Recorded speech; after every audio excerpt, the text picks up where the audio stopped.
of the righteous in this world. May Allah subhanahu wa ta'ala raise us amongst the righteous on the day of Qiyamah. May Allah subhanahu wa ta'ala fill our lives with mercy and rahmah, as all of us are in the need of the rahmah and the mercy of Allah subhanahu wa ta'ala.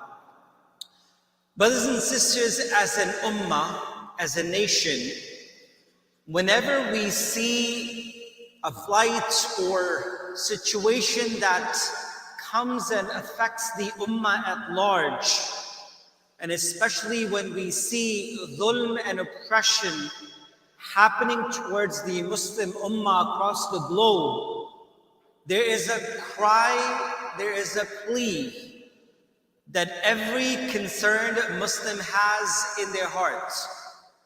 And that is the cry and the prayer of when will we be blessed with great leadership.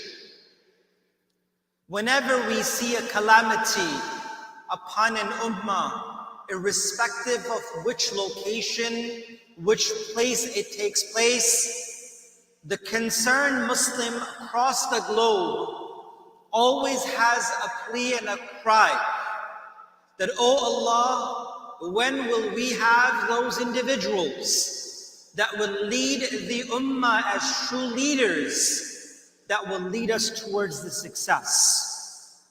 And oh Allah, when will the likes of the great giants, Salaahuddeen, Ayyoobi, will come back to the ummah of the Prophet Muhammad sallallahu alaihi wasallam? And this is a concern that every Muslim should have within their hearts. If we don't have that concern, that means that we're not thinking for the betterment of the ummah at large. Umar bin Khattab radiallahu anhu was a giant of his time, a man who achieved so much in his life, but his continuous struggle and effort was, how do we get this ummah and this nation to be as it was at the time of the Prophet Muhammad sallallahu alaihi wasallam? Until his last breath, he tried and he worked and he engaged to see how this ummah could rise to that very particular level. So the question again is, when will we be blessed with leadership like the likes of Sultan Salaahuddeen Ayyoobi in the ummah again, that will uplift the ummah once more as it had done previously as well? Now the question is, brothers and sisters, these great individuals and the great giants and leaders that Allah had given this ummah, these achievements that they had was not just because they conquered or they took over locations, but it was the accolades that were attached to their lives. One of the most famous individuals that I want to take some time today to talk about is a man known as Salaahuddeen Ayyoobi. I wish, brothers and sisters, we had more time to give into the readings of our deen and our religion. We have more time and access to things than ever before. But when it comes to our own literature, our own history, the seerah of the Prophet ﷺ, or the lives of these giants, we are completely empty from this. The stats, the informations you ask for, all these things are present. But for those giants and luminaries that change the face of this earth, it is important for us to consider and read about their lives. So this man known as Salaahuddeen Ayyoobi, rahimahullah ta'ala anhu, was a man who was known for his liberation for Masjid al-Aqsa, a place that not the occupations that we see now, but for 88 years, not a single person was allowed to perform a sajda in Masjid al-Aqsa prior to the coming of Salaahuddeen Ayyoobi. For now, we still see room and people visiting Al-Aqsa and Haramain. But for 88 years, there was not a single sajda performed in Masjid al-Aqsa before the coming of Salaahuddeen Ayyoobi. But what raised that individual? What brought those leadership qualities within those individuals? It was just not the power, but it was the deen and the religion and the lives of those leaders that allowed them to become the true leaders and guide the ummah towards the righteousness. Shaykh Abul Hasan Ali Nadwi rahmatullah alayh, one of my most favorite scholars and giants of his time, who passed away in the year 99 and 2000 in the middle night of the year, in the month of Ramadan on the 21st night, while his janazah was made ghaibana in both Mecca and Medina. I was in Mecca at that time with my father for Ramadan, and his janazah was made. Shaykh Abul Hasan Ali Nadwi, one of the greatest scholars that the ummah had seen, who passed away approximately 23 years ago. He has written amazing works, and especially for the people in the West should read some of his works. And I remember one of the things that he wrote in his books, which is out of the topic today that I just remembered. He said, fitan and trials will come to every place. Trials and tests will afflict every single household. There will not be a single household that will not be afflicted by a fitna and a trial. And the last of the places to be touched with fitna and trials will be the masajid, the houses of Allah. So equip and attach and secure and shelter yourself in the masjids to be protected from the fitna till the last moment, if you ever want to be protected.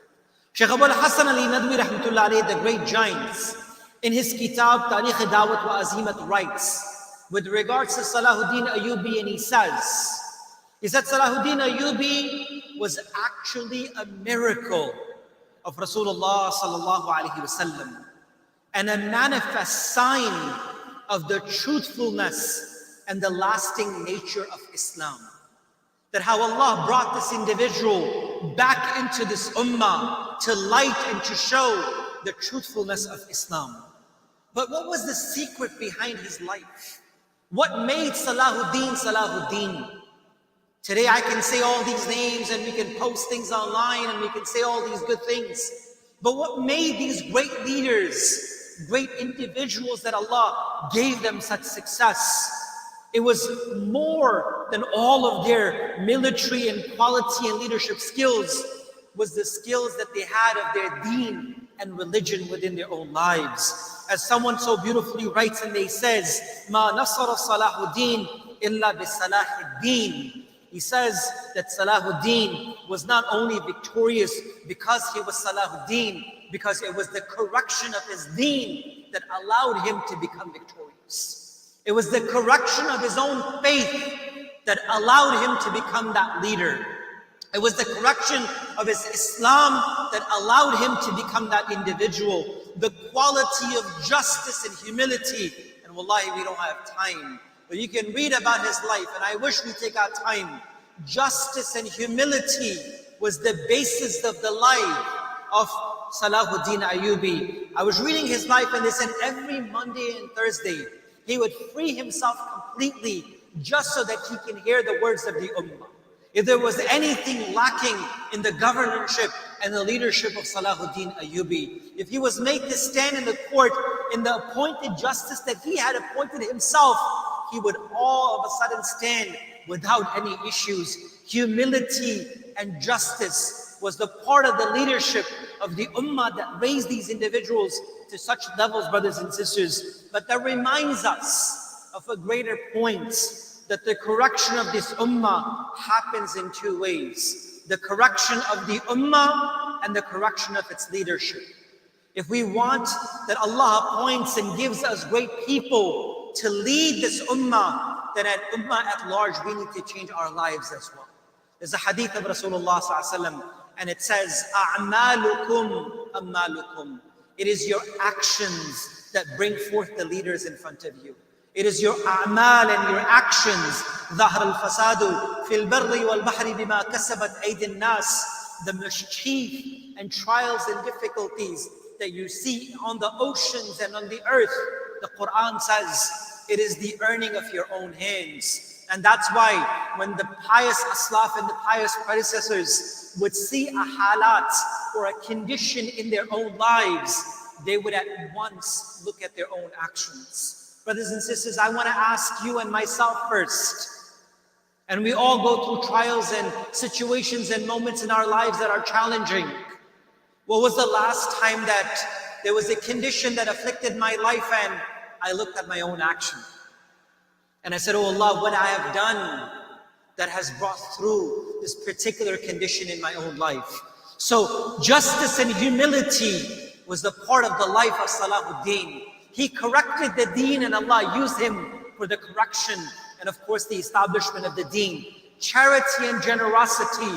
There was nothing that he had built for his own self when he was the leader of the Muslims. There was a time that he would spend more generously when the Muslim Ummah had less to give than they had all the wealth of the world, because he knew that generosity would bring the help of Allah subhanahu wa ta'ala. So if you look at the qualities of what Allah had given Salaahuddeen, it was humility and justice. It was charity and generosity that made him that leader that changed the face of this earth.